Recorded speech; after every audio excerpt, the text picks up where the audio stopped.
Good morning, friends. This is Jay Kumar. Now I am going to the topic of PXE boot. What is PXE boot and where we are using this PXE boot and what are the benefits we will get. PXE boot is the pre-boot execution environment. It is a service. It's a provide maintain the client and server communication, and it will install the operating system to the n number of system which is not yet loaded by any of the operating system. And the thing is, the network client node should have Ethernet interface as a first boot device and PXE enabled.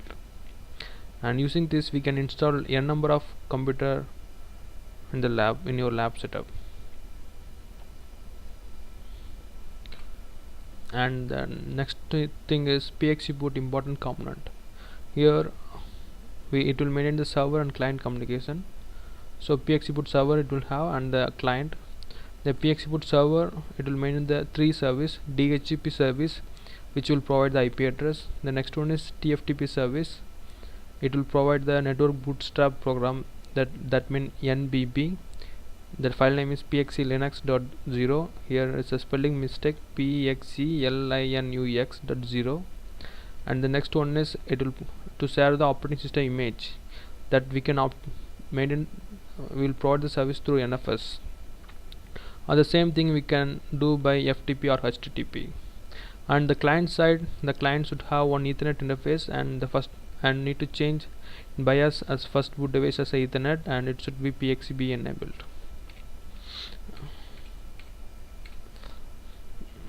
And PXE important port DHCP 67, it will act as the DHCP server port, and DHCP port number 68, it will act as the DHCP client.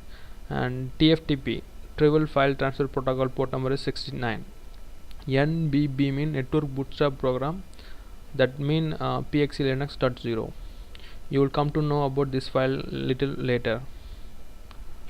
And PXE boot it has a 6 stage between the client and server communication. The first point is it will start from the client machine.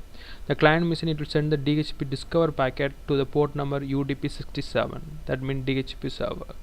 Then the DHCP server respond to the DHCP discover. It will respond with the DHCP offer packet that contain the IP address to the client port number 68.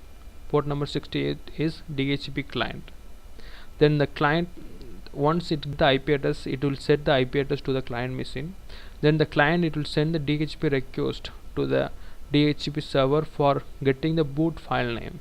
What is the boot file name? That is a network bootstrap program. Then the boot server respond to the client with the DHCP pack that contains the network bootstrap program file name.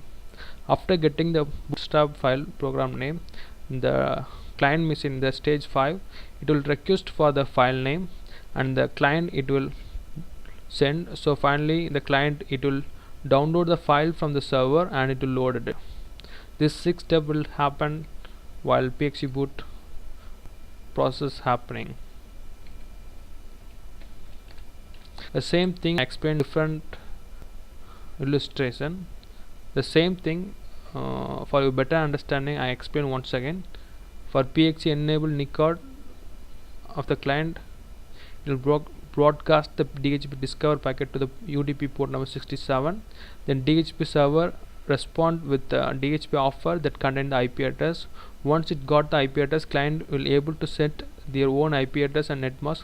Then the PXE client send the DHCP request to the DHCP server for getting the TFTP server IP address and the boot file name network bootstrap program. Then the fourth stage, boot server respond with the DHCP packet that contains the network bootstrap file name. Finally, that network bootstrap file name it will download and load into the client machine. To obtain this lab setup, we need to configure this 5 to 6 steps. The first one is DHCP configuration. DHCP means Dynamic Host Configuration Protocol, which will provide the IP address to the client machine. TFTP Trivial File Transfer Protocol, which will provide the network bootstrap program and other necessary booting files while at the initial stage of the booting the operating system. Then the set up the initial booting files which are initRD and VM Linux. Then we need to configure the network file system to share the operating system image to install on the client machine. The fifth one is boot menu configuration. Then the final one is kickstart configuration. Okay, now we'll move to the step first. This is the DHCP configuration syntax. This file will be dhcpd.conf, and the main important thing is here we need to mention the file name. The network bootstrap file name is pxlinux.0. The next thing is we need to specify the TFTP boot server IP address in the with the keyword next server command. The remaining thing as it is same as the on DHCP configuration. We need to the subnet, we need to specify the network ID, and the net mask we need to specify the subnet mask, and the range we need to starting IP and ending IP remaining. The second is TFTP configuration. The configuration file is located in the etc xinit.d.tftp, and it will use port number 69, and this document root, it will be located in the var lib tftp boot, and we need to change this X option into no. Then only this service it will be enabled while in the operating system. After did these things, we need to just restart the service. I will do it. I will explain in the lab section. Then the third step is we need to set up the initial booting files. First, mount the operating system image into the mnd directory. After, copy the mnd directory, create the operating system name under the document root of tftp d document root, which is /var lib tftp boot. Once created, then copy the operating system initRD VM Linux file, which are located in the ISO Linux directory. We need to just copy these two files into the tftp boot document root directory. tftp boot with document root directory which is created by the user. The NFS configuration as a symbol, just we need to create export OS name, and we need to copy all the operating system files into the export OS name. Then we need to add this path into the NFS as it is default. The final thing is boot message configuration. The boot message configuration, the first thing you need to create the pxlinux.cfg file under /var lib tftp boot document root tftp boot document root directory. Then copy the menu.c32 file into the tftp boot document root directory. This file it is necessary to boot the operating system through the pxe method. Once created, you can just create the default file under the var lib tftp boot pxlinux.cfg file. In this file syntax, like you have to create the syntax in the following format. First, you need to specify the UI interface, that UI space menu.c32, which is copied from the earlier step. Then you need to mention the kernel path, that is which is created in the step 3.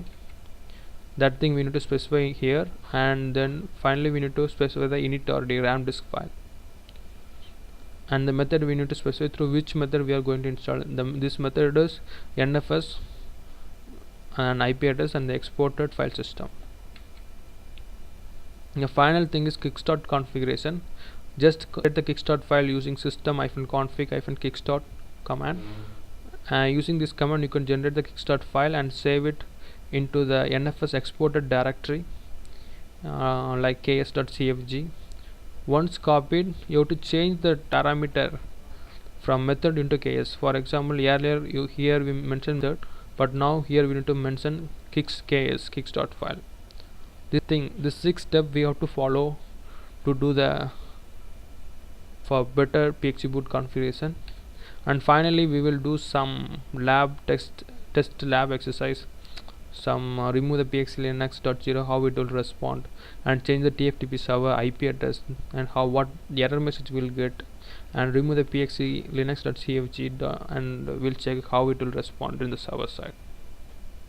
Okay, now we'll go to the lab side.